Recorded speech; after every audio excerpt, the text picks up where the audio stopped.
So, when you picture the Qutub Minar in Delhi, what comes to mind? Probably this incredible towering monument, right? But what if I told you it's way more than just a pretty landmark? It's it's like a history book written in stone, telling a story of power, ambition, and even conflict. Let's crack open that book and see what secrets are hiding inside. But before we rewind the clock all the way back, I want to start with something happening right now. A kind of secret the tower has been keeping, a problem that's literally built into its foundation. Yeah, you heard me. A problem. Think about it. When you hear Leaning Tower, your mind probably jumps straight to Pisa, right? Well, what if I told you India has its own contender? Because believe it or not, it does. Okay, get this. The Archaeological Survey of India has confirmed it. The Qutub Minar is tilting. We're talking about a 25-inch lean to the southwest. Now, you're not going to notice it just by looking up from the ground, but trust me, for a structure this massive and this old, that is a big deal. Big enough to need some serious watching. So what's the deal? Why is it leaning? Well, the culprit is right where you'd expect. Its foundation. It was weak to begin with, and then you add centuries, literally centuries of rainwater seeping in and softening up the ground. It's been a slow, steady push. Now, experts say it's still within safe limits, so no need to panic. But it's something they have to keep a very close eye on to make sure this treasure stays standing for generations to come. And that really begs the question, right? Why is it so incredibly important to preserve this specific tower? Well, to get that, we need to jump in our time machine and go way, way back, over 800 years, to figure out why it was even built. You see, the Qutub Minar was never meant to be just some watchtower. No way. It was a statement, a massive exclamation point on the skyline of Delhi. Standing at a mind-boggling 72.5 meters tall, that's almost 240 feet, it was built as a victory tower. It was designed to shout to the world that Delhi's last Hindu kingdom had fallen, and a new power, the Delhi Sultanate, was now in charge. And the guy who started it all? His story is just as incredible. His name was Qutbuddin Albak, and he literally started out as a slave. But through sheer talent and drive, he climbed the ranks, became a top general, and finally, the very first Sultan of Delhi. And in 1199, he broke ground on this monument to his victory. Here's the thing, though. Aibak didn't even live to see it finished. This tower is kind of like a group project that spanned centuries. Aibak built the first story. Then his successor, Iltutmish, came along and added 3 more.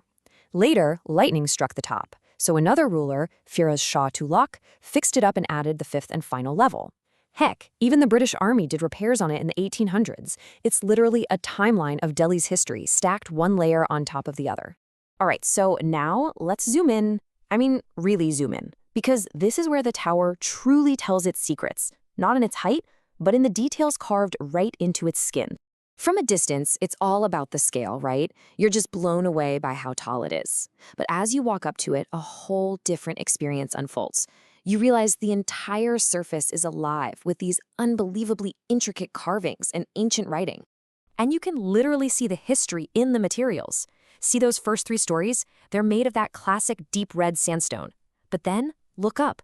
The top 2 floors, totally different. They use marble and a lighter sandstone. That's Firoz Shah Tughlaq's addition, centuries later. And check out the balconies. Those intricate brackets holding them up have this amazing honeycomb design, which is a classic feature of Islamic architecture.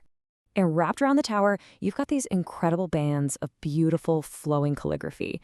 Now, these aren't just for show. They're actually verses from the Quran, basically turning the entire tower into this sacred text that's spiraling up towards the heavens.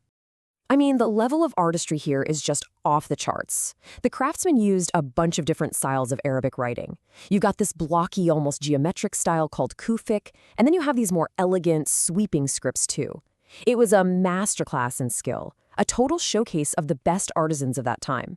Okay, but the tower isn't the whole story, not by a long shot.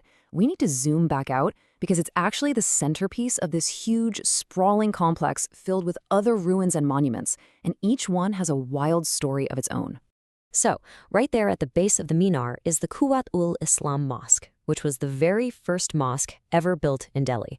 And this is where the story gets really complicated. An inscription right at the entrance says it pretty plainly.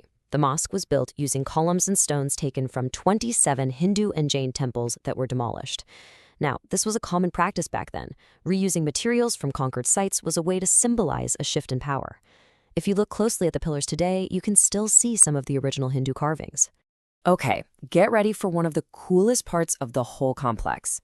Standing in the middle of the mosque's courtyard is this single iron pillar, and it looks completely out of place because it is. It's not from the Sultanate at all. It's way, way older. We're talking 4th century AD, from the Gupta Empire. And here's the kicker. After 1,600 years of being out in the open, it hasn't rusted. So how on earth is that possible? For centuries, it was a total mystery. But today, we know why. The ancient Indian blacksmiths who forged it used a type of iron with a really high phosphorus content. And over time, that created a super thin protective film on the surface, a sort of natural rust proofing. It's an incredible piece of ancient science. And the ambition in this complex is just dropping. Just look at this. About 100 years after the Qutub Minar was going up, another sultan, Alauddin Khilji, got an idea. He decided he was going to build his own tower, but his would be twice as tall. He started work on what's called the Alai Minar, but he died before even the first floor was finished. And today, all that's left is this huge, squat base, a monument to an ambition that was just a little too big. So, when you put it all together, the conquest, the artistry, the science, the raw ambition, what does it all mean for us today? What's the final legacy of this incredible place? Well, for one, it's globally recognized as a treasure.